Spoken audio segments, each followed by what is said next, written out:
For my honors project, I'll be presenting on Georg Hegel, giving a biographical sketch and his contributions to postmodernism. So, to begin, in his personal background, he was born in Stuttgart, Germany in 1770. And then, regarding his family, he was born to a state official, and then also his mother was a daughter of a lawyer. So, he had a impact from the political sphere of life, just from his family. And then also, his family was very much involved in the education of his life and wanted him to be educated, which is a common thing during that time. So, beginning early on in his process of learning the Western canon, he began an extensive note taking system, which he annotated across all of his readings, which was a very extensive reading across most of the Western canon, which will help impact his works later on. And he alphabetized it. His first biographer, Karl Rosenkranz, he says that his early education belonged entirely to the Enlightenment with respect to principle and entirely to classical antiquity with respect to curriculum. Basically, all he's saying is that the principle of Hegel's philosophy and education relies on rationalism, which comes from the Enlightenment, which we'll get into a little bit later. And then, respect to curriculum, all of his readings, all of his programs he's working through is coming from the classical Western tradition. Finally, at 18, he entered a seminary, but unfortunately failed in sermons, and he found it much more pleasurable to read the classics, study the classics, rather than delve deep into theology, exegesis of scripture, and such. Here, the Tübingen University was attached to the seminary, which he roomed with Holderlin and Schelling, which will also impact his philosophy later on because both of those people are very influential in the German idealist thought, which Hegel will eventually become part of. And here they also read a lot of Kant and critiqued a lot of Kant because Kant was really all of German philosophy at that point. And finally, in 1793, he received a certificate, but again, sadly, it declared him insufficient in knowledge, speech, and philosophy, which is interesting to see in light of him becoming such an influential philosopher later on. Moving on in his life, in 1793 to 1800, he was a private tutor to many different families. During this 7-year time period, he began studying more and more in so many areas. I mean, Hegel was a very true polymath. His knowledge was very extensive in religion, history, politics, philosophy, even mathematics. Um, Eventually, after his tutoring years, he joined Schelling at the University of Jena in 1800, expressing a want to build a coherent system of philosophy. So, already early on in Hegel's career, you can see his desire of producing a coherent, systematic, totalizing view of all of reality. Um, Here at the University of Jena, he taught many lectures on speculative philosophy, history, mathematics, again reflecting his polymath mind and extensive reading. Sadly, the Battle of Jena during the Napoleonic Wars ended his academic career at Jena here, but he still managed to publish one of his most influential philosophical works, which is the Phenomenology of the Mind, which was published in 1807, which we'll get into later again. In 1811, he married. It was a very happy, long-lasting marriage, which resulted in 2 children. And then his last period, and definitely most influential period in his life, was from 1818 to 1831 up to his death, where he was the professor at Berlin, who it was a chair that Fichte held, who was also very influential in German idealism. So Hegel's kind of the coming back of Fichte in that office. Here he published many different philosophical works as well. If the next slide will load. There we are. Uh, Providing the historical context Hegel is living up in. The Enlightenment happened in 1685, and it was a reaction against monarchies, feudalism, and church authority. Enlightenment philosophers viewed this as anti rational and restrictive to freedom. So the revolt of the Enlightenment was a return to focus on reason of the mind rather than reliance on authority. And then also, due to reliance on that rationality rather than authority, it will end up freeing humankind from the bonds of corrupt authority.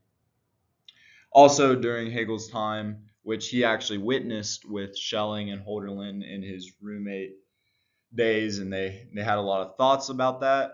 Hegel actually supported the French Revolution in principle. This happened in 1789, and it tried to actualize Enlightenment principles of universal freedom and a rational state. However, we'll see why Hegel kind of disagrees with that later. Finally, in 1803 to 1815, again experienced by Hegel directly at Jena, is the Napoleonic Wars, where Napoleon ushers in a new world order, a concrete person that brings in modern rational institutions. Regarding intellectual background, German philosophy was foundational in really all of continental philosophy, coming from Kantian conceptualism.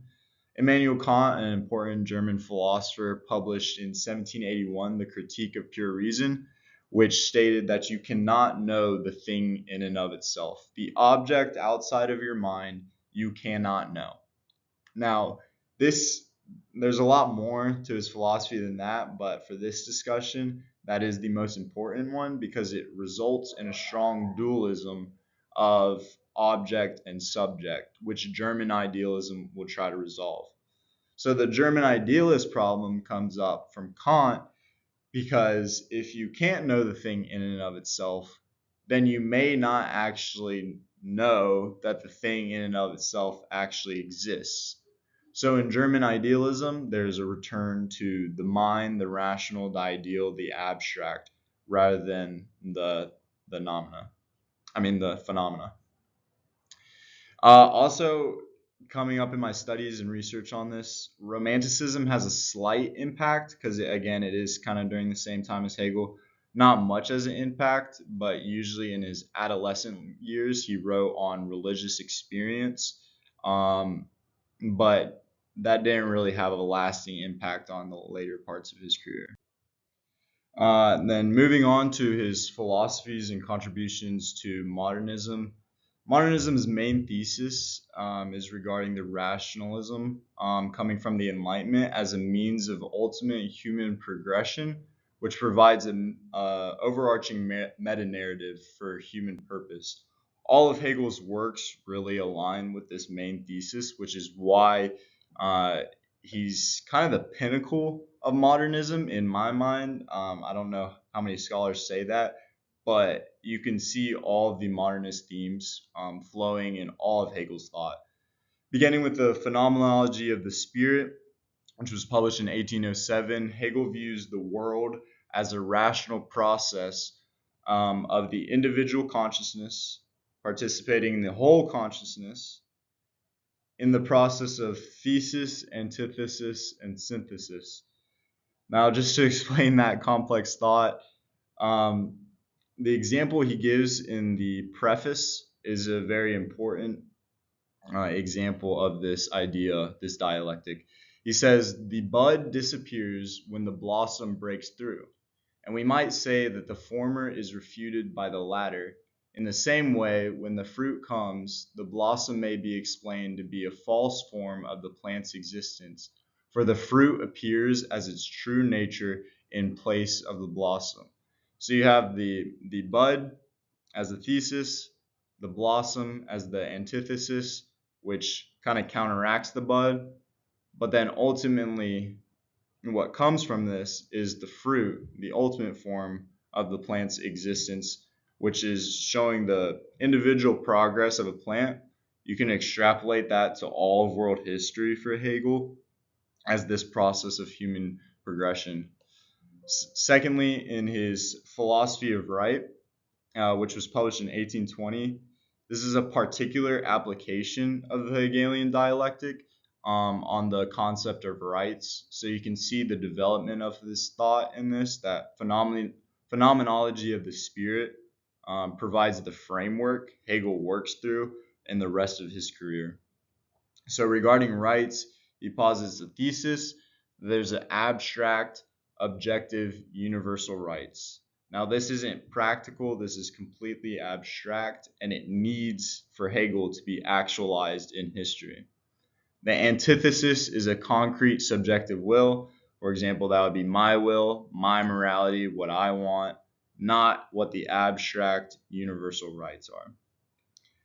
Synthesis of these two is the unity of individual freedom and objective morality through the state. The state becomes the actualization of my concrete subjective individual freedom, but also the abstract universal rights are fully realized in a concrete society.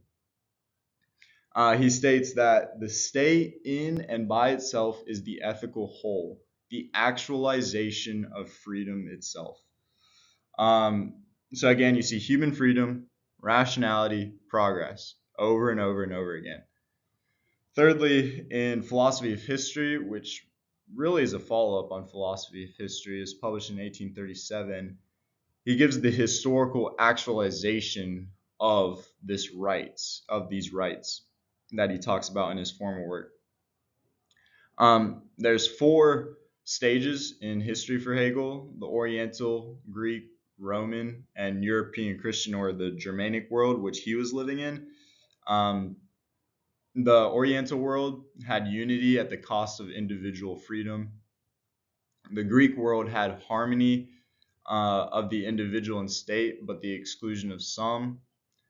Thirdly, the Roman world had a universal law and empire, but it was at the cost of the individual. And then finally, for Hegel, the Germanic world really synthesizes all of that and gives freedom for all subjectively, but objectively appeals to a universal reason. So you can see Hegel's main goal in philosophy is to resolve this dualism between object and subject through a synthesis of those seeming contradictions given by Kant. He says that the Germanic spirit is the spirit of the new world, the spirit in which the purpose of the world, that of the realization of absolute truth as the infinite self-determination of freedom, is to be realized. Yet again, freedom, rationality, progress, all comes about through this Hegelian dialectic all throughout history. So each work emphasizes modernism's greatest values. Moving on to the next slide, which doesn't.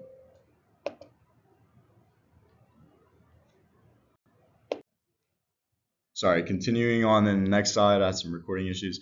But continue on in the next slide, there's criticism of the theory and evolution of the theory. Criticism, as we progress in science and technology, there's been a return to a very materialistic view of mankind and nature. And because of this, we are really living in an anti-idealist world, which is the fundamental principle of Hegelian thought. And there's a focus on merely the physical rather than the abstract rational mind. Another criticism is the postmodern critique. You can see why Hegel leads to postmodernism from this critique, because it rejects, postmodernism rejects the use of a meta-narrative due to the imposition of a universal rationality upon people. The postmodern critics of Hegelian thought are going to say, people that are less than rational are thus viewed as less than human and become oppressed. This Hegelian meta-narrative, rationalist meta-narrative, actually ends up oppressing more people than helping it. And thus the deconstruction of reason itself in postmodernism is the logical consequence. Contemporary usage, there's a more right-wing interpretation of Hegel, which views this coming to the infinite, this Hegelian dialectic moving to the infinite, as reconciliation of finite man to an infinite God. However, people opposing that view, on the left-wing side, there's a materialist Marxist dialectic of oppressor and oppressed. You can kind of see how critical theory comes from Hegel, this totalizing interpretation of all of history.